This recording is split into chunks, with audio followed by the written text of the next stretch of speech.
Ethan and Lila had always loved exploring abandoned places, chasing the thrill of fear, but nothing could have prepared them for the House of Screams. From the moment they stepped inside, the air grew heavy, shadows stretched unnaturally, and whispers seemed to crawl along the walls. Every step felt watched, every corner hid a secret, and the house itself seemed alive, breathing, waiting. What started as a dare quickly turned into a nightmare, and Ethan realized too late that some doors should never be opened, some houses should never be entered, and some screams never stop. The house appeared abandoned at first, a crumbling relic at the end of a narrow, overgrown lane. Its windows were dark and coated with years of grime, the paint peeling and curling like dead skin. Yet as I stepped onto the porch, a strange warmth seemed to seep from the walls, an almost human exhale that made the hairs on my neck stand on end. I had come here for the thrill, the kind that makes your chest tighten and your pulse race without reason. My friends had dared me to spend a night inside, and though every instinct screamed to turn away, I had accepted. The door creaked under my hand, swinging open into a hallway thick with dust and the smell of old wood. Shadows clung to corners, twisting slightly when I glanced away, as if they were alive and aware. My flashlight flickered, leaving me momentarily blind, and in that darkness, I thought I could see figures moving just beyond the beam. Footsteps, my own, echoed too loudly, bouncing off walls in a rhythm that made my stomach twist. The floorboards groaned under my weight, each one protesting, and somewhere deep inside the house, another groan answered, lower and heavier, as though the house itself had taken notice of me. I moved forward cautiously, noticing strange marks on the walls, long, jagged scratches that seemed fresh, cutting into the paint like fingernails on bone. A cold draft whispered across my skin, carrying a scent I could not place, metallic and sour, and I felt a sudden chill that made my teeth chatter. The staircase loomed ahead, dark and foreboding, each step groaning under the weight of the air itself. I climbed slowly, forcing my feet to move despite the tremor in my legs. At the top, a narrow hallway stretched before me, lined with closed doors. One door stood slightly ajar, a shadow spilling from inside. My hand trembled as I reached for it, and I swore I saw fingerprints pressing from the inside outward, tracing patterns in the dust, leaving a silent warning. The air grew thicker, almost suffocating, and I felt as though invisible eyes were on me, tracking every movement, every breath. My own reflection appeared in a cracked picture frame on the wall, but it seemed off, slightly distorted, more hollow-eyed than I remembered, staring back at me with a curiosity that made my blood run cold. I wanted to step back, to retreat, but my legs refused to obey, rooted to the spot by something I could not name. The silence was heavy, pressing against my eardrums until a faint whisper brushed past my ear, soft, unintelligible, but undeniably real. My heart slammed in my chest, my palms slick with sweat. I turned toward the door, and for a fleeting moment, a pale figure appeared, its shape hazy and shifting like smoke, vanishing the instant I blinked. The hallway seemed longer now, the shadows deeper, and the door in front of me seemed to breathe, expanding and contracting with a rhythm I could feel in my chest. A sudden scratching sound came from behind the walls, slow, deliberate, like claws moving under the wood, and I realized with a sinking dread that the house was alive. It was waiting. It had noticed me. And from somewhere in the darkness beyond the ajar door, a cold presence pressed against my skin, whispering a warning I could not understand, leaving me paralyzed, knowing that I was no longer a visitor. I was prey. The hallway stretched endlessly, each step heavier than the last, as if the house itself resisted my movement. The air grew colder, thicker, making it hard to breathe. Doors lined both sides, their hinges rusted, some hanging crooked, others slamming shut as I passed. Shadows twisted across the walls, forming shapes that seemed to move of their own accord, reaching toward me when I dared to look. I tried to remind myself it was all my imagination, but the scratching sound that followed me was real. Slow, deliberate, echoing like fingernails on wood, always just behind me, never leaving. I passed a cracked window, the glass jagged, and caught a glimpse of something outside, a face, pale and expressionless, staring through the darkness. I turned quickly, but nothing was there. My pulse pounded in my ears, and I realized I was already running on instinct rather than thought. A low moan reached me from somewhere deep within the house, echoing off the walls in a way that twisted reality, making the hallway feel longer, bending the space around me. I followed it, compelled by a mixture of fear and curiosity. The source was a room at the far end, door slightly ajar, light spilling out in uneven patches.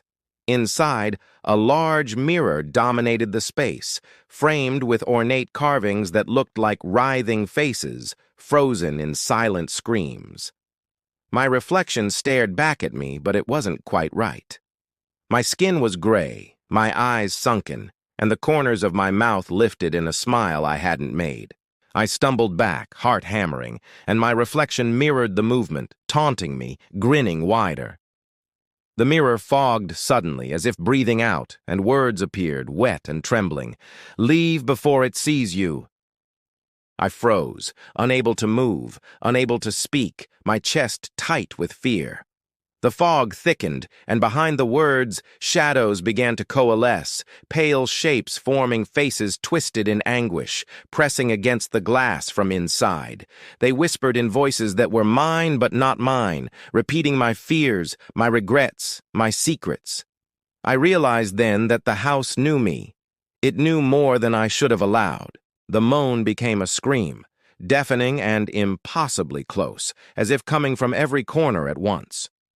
I tried to leave, but the door slammed shut with a force that knocked me back, trapping me inside.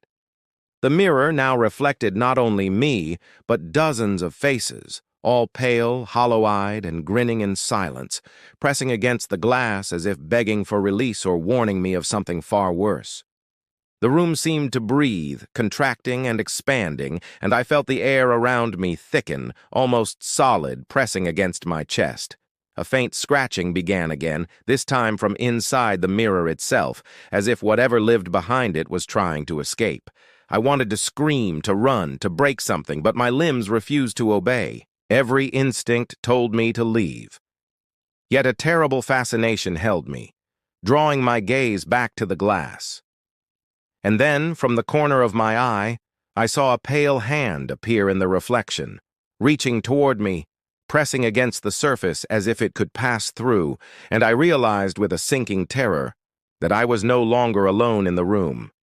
Panic took over as I stumbled backward, my mind screaming at me to leave, but the hallway had changed.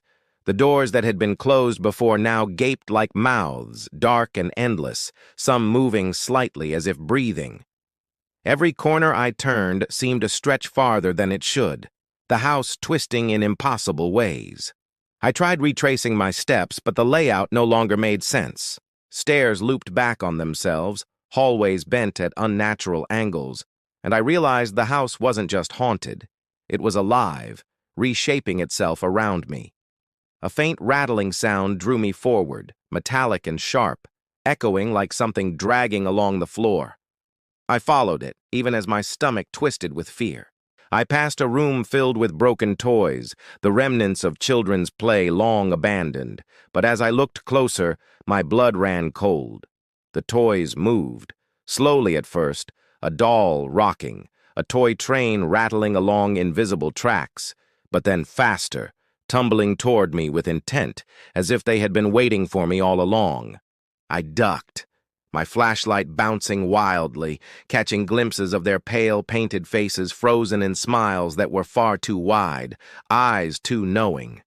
I stumbled into a nursery, walls painted with grotesque murals of children crying, mouths open in eternal screams. The floor was littered with small shoes, broken blocks, and marionette strings tangled like webs. In the center of the room, a small chair rocked violently, though there was no wind. My pulse raced as I realized it faced an empty crib. I stepped closer, compelled by a mix of dread and curiosity, and saw it. A small doll perched atop the crib, lifelike in every horrifying detail. Its face was identical to mine, every freckle, every line mirrored perfectly. Its lips moved, whispering words I had never spoken but somehow knew by heart, the voice a twisted echo of my own. I backed away, heart hammering, and the shadows in the room thickened. One by one they coalesced into figures, pale and faceless, pressing in on me. I felt cold hands brush against my shoulders from nowhere, and when I spun around, the room was empty.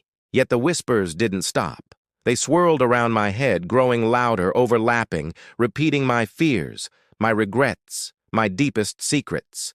The air thickened further, pressing into my lungs, and I realized the house had learned me.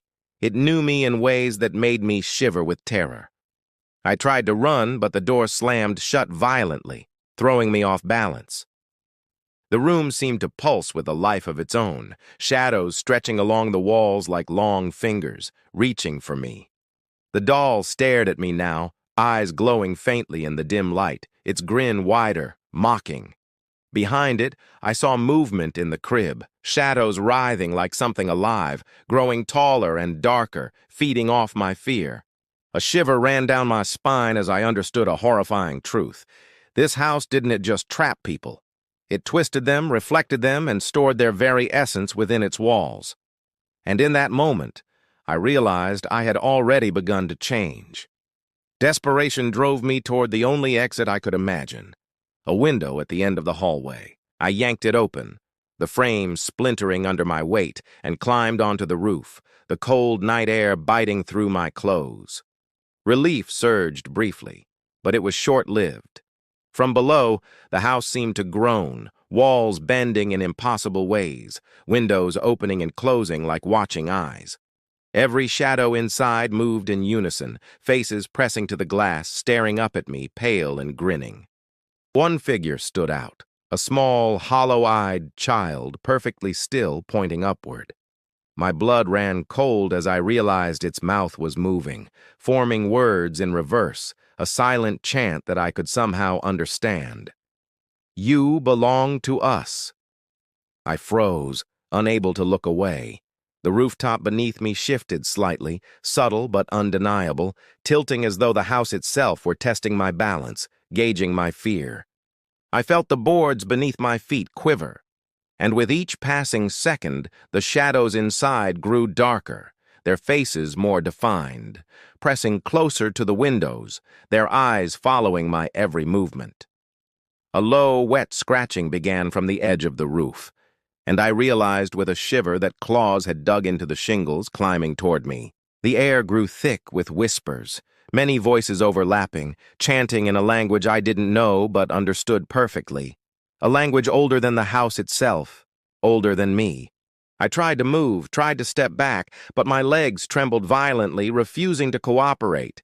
Panic roared through me as I realized I had underestimated the house. It wasn't just a building, it was a predator. Its walls shifted, breathing in sync with my heartbeat. Corners stretching impossibly far, ceilings lowering to crush, floors rising to trap. The small figure of the child raised a hand, and suddenly dozens more appeared inside the windows, pressed against the glass, pale, hollow-eyed, their mouths opening impossibly wide in silent screams. I wanted to run, to leap from the roof, but I knew whatever awaited below would catch me. The whispers became louder, sharper, echoing directly in my mind now, forming words I had never heard aloud but felt in my very bones. "Stay forever!" My chest burned as the air seemed to solidify, each breath a struggle, and I realized the house was feeding off my terror, growing stronger with every thump of my heart. Shadows began crawling along the roof, black tendrils stretching toward me, each one moving as if it had its own mind, wrapping and twisting, reaching to pull me down into the darkness below. I screamed, a raw, guttural sound that was swallowed immediately by the walls and returned as a chorus of echoes, distorted and cruel. Then I saw it. A massive shadow at the center of the house, darker than the night, still and waiting, pulsing with a life of its own. My legs gave out, and I slid toward the edge, my hands clawing at the shingles. The child's gaze followed me, unwavering, and the whispers now joined in a single chilling voice. "You are ours." The roof tilted further, and I realized with a suffocating dread that the house was no longer behind me, no longer below me. It was surrounding me, closing in, breathing, watching, and I was trapped at the mercy of something far older and hungrier than I could imagine. I fell through the roof, landing hard in darkness that smelled of damp earth and rot. Pain shot through my limbs, but the fear crawling up my spine was far worse. The basement stretched endlessly, deeper and darker than I could comprehend, shadows pooling like black water. I raised my flashlight, but it barely pierced the thick gloom, illuminating only glimpses of walls covered in photographs. Hundreds of them. Each photo showed someone standing in the house, frozen in terror, their faces pale, eyes wide, expressions twisted in the same dread I felt now. And then I saw it. My own face staring back at me in one of the photographs, mouth frozen in a silent scream, eyes wide, staring at the very lens that had captured it. My stomach turned, and a cold wave of realization washed over me. The house didn't just trap people. It preserved them, consumed them, storing their essence in photographs, mirrors, and shadows, feeding off their fear until nothing remained but a hollow, lifeless echo. I stumbled forward, my flashlight shaking, catching glimpses of other things. A chair moved on its own, rocking slowly, as if occupied by someone invisible. Toys, broken and faded, rolled toward me, scattering across the floor with disturbing purpose. Then I noticed the eyes, hundreds of hollow eyes in the darkness, glowing faintly, watching. They weren't human, not entirely. They belonged to the house itself, to whatever lived within it. And somewhere beyond my vision I felt it moving, the house shifting subtly beneath me, walls expanding and contracting as if breathing, alive and hungry. In the far corner of the basement, a mirror leaned against the wall. I approached cautiously, my reflection shimmering faintly. At first, it was me, tired, terrified, but then the image changed. My reflection smiled, a twisted grin that I had never made. Slowly, it stepped forward, reaching toward me with hands I didn't recognize. I stumbled backward, heart hammering, but it kept advancing, separate from me, yet moving as if it were bound to my every step. The whispers returned, louder, overlapping, all in my voice but not mine, screaming warnings, promises, and commands at once. I turned, trying to find another exit, but the basement had no doors, no windows, just walls stretching into impossibility, shadows crawling along every surface. And then I understood. I wasn't escaping. I was already part of the house. My presence, my fear, my very self had been absorbed. Somewhere in the darkness, I could feel other presences, other echoes, all trapped, all watching, all waiting for the next victim. A cold hand brushed against my shoulder from nowhere, and I realized I was no longer alone. I spun around, but the space behind me was empty. Yet the air itself seemed alive, breathing in sync with my terrified heartbeat. And then from the corner of the mirror, the pale, hollow-eyed figures I had glimpsed before emerged, stepping silently toward me. My reflection grinned wider, and I heard it whisper directly into my mind, "Welcome home." The basement went completely black, the whispers merging into a single, suffocating voice. I could feel myself dissolving, becoming part of the shadows, part of the house, and yet I could still see, still think, still fear. And as I faded, I realized that someone else was outside, looking at the house, curious, daring, about to step inside. The house exhaled again, warm and hungry, and I knew with horrifying clarity that the cycle would never end. I had entered a place that kept its prisoners forever, and now I would be one of them, trapped for eternity in the House of Screams.